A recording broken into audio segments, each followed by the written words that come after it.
హే dudes, Albert Einstein ఎంత జీనియస్సో మనందరికీ తెలుసు. అయితే ఈయన కార్ డ్రైవర్ ఎంత జీనియస్సో మీకు తెలుసా? ఒకరోజు ఆల్బర్ట్ ఐన్స్టీన్ ఒక ఫిజిక్స్ లెక్చర్ ఇవ్వడానికి ఒక కాలేజ్కి వెళ్ళారు. అప్పుడు ఆ కార్ నడిపే డ్రైవర్, మీరు ఈ లెక్చర్ని ఇప్పటికే 30 సార్లు కంటే ఎక్కువగానే చెప్పారు. దాన్ని విని విని నాకే మొత్తం వచ్చింది. అంతేకాకుండా నేను బాగా యాక్టింగ్ కూడా చేస్తా. సో ఈ ఒక్కరోజు పొజిషన్ని మార్చుకుందాం. నేను మీలా వెళ్తా, మీరు డ్రైవర్ లాగా రండి అని చెప్పేసి అన్నాడు. ఐన్స్టీన్ కూడా దాన్ని విని ఇదేదో ఇంట్రెస్టింగ్గా ఉంది కదా అని చెప్పేసి ఓకే చెప్పాడు. ఆ కార్ డ్రైవర్ ఐన్స్టీన్లా గెటప్ మార్చుకొని ఆ లెక్చర్ని ఇవ్వడం స్టార్ట్ చేశాడు. అక్కడున్న అంతమంది ప్రొఫెసర్స్ ముందు ఒక్క మిస్టేక్ కూడా లేకుండా ఆ లెక్చర్ని నెక్స్ట్ లెవెల్లో ఇస్తున్నాడు. అండ్ ఆ గ్రూప్లో ఉన్న నిజమైన ఐన్స్టీన్ కూడా దాన్ని చూసి ఆశ్చర్యపోయాడంట. సో ఫైనల్గా అక్కడ ఉండే ఒక ప్రొఫెసర్ లేచి ఐన్స్టీన్లో ఉండే డ్రైవర్ని చూసి ఒక భయంకరమైన టఫ్ క్వశ్చన్ని అడిగారంట. యాక్చువల్గా ఆ క్వశ్చన్ని ఐన్స్టీన్ని అవమానించాలని అడిగాడు.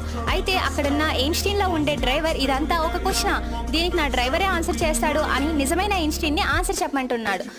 చాలా బాగుంది కదా. ఇలాంటి వినాలనుకుంటే dude it's a truth of లైఫ్ని సబ్స్క్రైబ్ చేయండి.